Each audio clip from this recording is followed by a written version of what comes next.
राहुल गांधी कांग्रेस के भीतर कड़े, मुश्किल और खड़क फैसले लेने का दम रखते हैं। उन्हें आज का ये देखिए, ये हमारी जो चर्चा है जरूर सुननी चाहिए। लुधियाना दिल्ली से लेकर बेंगलुरु, चेन्नई और तिरुवनंतपुरम तक इस समय देश की सबसे पुरानी पार्टी के भीतर एक बड़ा राजनीतिक बदलाव देखने को मिल रहा है। दरअसल राजनीति के गलियारों में चर्चा तेज है कि कांग्रेस के अंदर अब राहुल गांधी की दबंगाई यूं ही कहीं एक बेहद आक्रामक और निर्णायक रूप देखने लगी है। जी हां, राहुल गांधी अब केवल गुटबाजी को संभालने वाले नेता नहीं रहे हैं, बल्कि अब वह ऐसे सेनापति की भूमिका में आ चुके हैं जो लंबे राजनीति के लिए जाने जाते हैं। बड़े बड़े नेताओं को भी हिलाने से पीछे नहीं अब राहुल गांधी हट रहे हैं। आज देखिए, दक्षिण भारत के उन 3 बड़े राज्यों की इनसाइड स्टोरी बताएंगे जहां राहुल गांधी की 3 फैसलों ने पूरी कांग्रेस की सियासत को पूरी तरह से पलट कर रख दिया है। पार्टी के भीतर और बाहर राजनीतिक गणित आपको बताए मानना है, जो विशेषज्ञ है उनका ये मानना है कि इस समय दक्षिण भारत को बचाए रखना राहुल गांधी की सबसे बड़ी राजनीतिक प्राथमिकता बन चुकी है। गणित बहुत सीधा है। दरअसल फिलहाल कांग्रेस दक्षिण के 5 राज्यों में से 4 में है, या खुद पूर्ण बहुमत की सत्ता में है, या फिर मजबूत गठबंधन सरकार का हिस्सा है। ऐसे में भारतीय जनता पार्टी के खिलाफ दक्षिण भारत की कांग्रेस का सबसे मजबूत और आपको बताए वृद्ध राजनीतिक किला माना जा रहा है।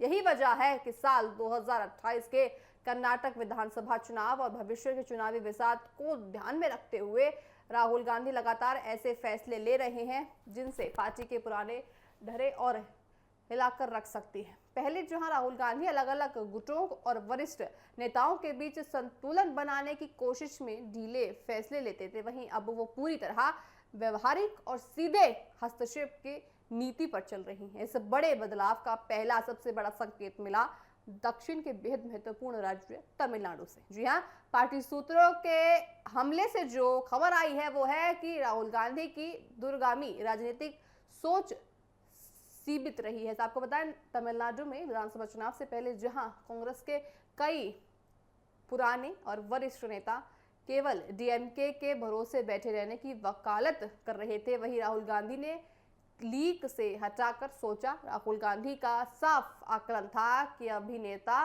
से नेता बने। विजय की राजनीति में धमाकेदार एंट्री ने तमिलनाडु के सियासी समीकरणों को पूरी तरह बदल कर रख दिया है। इसलिए उन्होंने पार्टी के सीनियर नेताओं की असहमति के बावजूद ये लाइन ली और कांग्रेस को केवल स्टालिन पर निर्भर रहने के बजाय विजय के साथ भी समझौते की संभावनाएं तलाशनी चाहिए। शुरुआत में भले ही इस पर आपको बताएं कि अलग ही राय निकली हो, लेकिन जब विजय को जमीन पर भारी जन समर्थन मिलना लगा तब पूरी कांग्रेस ने माना कि राहुल गांधी का राजनीतिक आकलन बिल्कुल सटीक है। तमिलनाडु के बाद राहुल गांधी का दूसरा कड़ा तेवर देखने को मिला केरल में, जहां उन्होंने पार्टी के भीतर दर्शकों पुराने शक्ति संतुलन को एक झटके में ही बदल दिया। केरल कांग्रेस ने जब भविष्य के मुख्यमंत्री के चेहरों को चुनने को बात आई तो दिल्ली की सत्ता राजनीति में मजबूत पकड़ रखने वाले राहुल के बेहद करीबी माने जाने वाले अनुभवी नेता केसी वेणुगोपाल का नाम चर्चा में था। राहुल गांधी ने यहां दिल्ली की पैरवी को दरकिनार करते हुए राज्य स्तर पर आक्रामक और जमीनी पकड़ रखने वाले नेता वीडी सतीशन को आपको बताए तरजीह दी। दिलचस्प बात देखिए ये है कि सतीशन के समर्थन में केरल के कम विधायक बड़े खड़े के थे। इसके लिए बावजूद राहुल गांधी अपनी राय पर अड़िग रहे और उन्होंने राज्य में भविष्य के नेतृत्व के लिए सतीशन को आगे बढ़ा दिया। इसे कांग्रेस के भीतर एक बड़ा पीढ़ीगत बदलाव और भविष्य की आक्रामक सकटनिक रणनीति के तौर पर भी देखा जा रहा है। और अब सबसे ज्यादा चर्चा हो रही है कर्नाटक की। देखिए, जहां सियासी पारा इस समय 7वें आसमान पर है।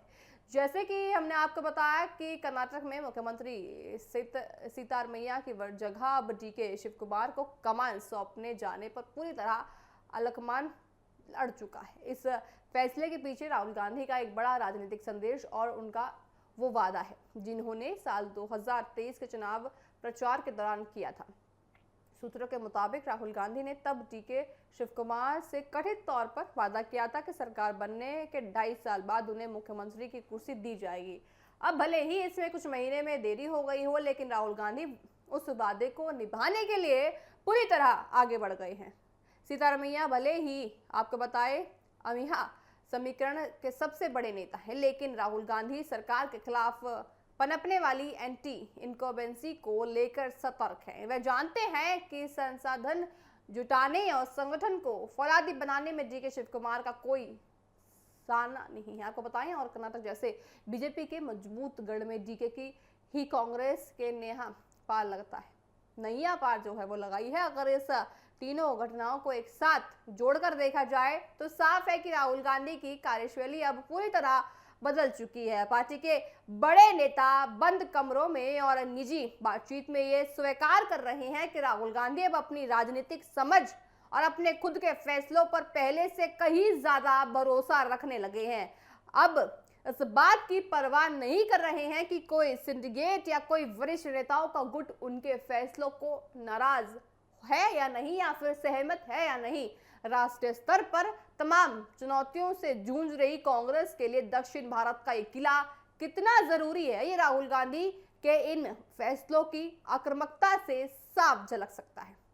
देखना यह खास होगा कि राहुल गांधी के ये बेबाक और कड़े फैसले कांग्रेस को कितनी मजबूती देते हैं और 2028 के रण में क्या गुल खिलाते हैं। देखने वाली बात होगी कि दक्षिण भारत में जिस तरह से कांग्रेस की पकड़ है, आने वाले समय में क्या कांग्रेस की पकड़ यूं ही रहने वाली है। साथ ही साथ ये देखना काफी अच्छा होगा कि आने वाले समय में किस तरह से कांग्रेस के बड़े बड़े नेता क्या कुछ करते हैं और कर्नाटक केरल की राजनीति क्या रुख लेती है, और आगे वाले समय में राहुल गांधी क्या एक अलग राजनीतिक चाल चलते हैं।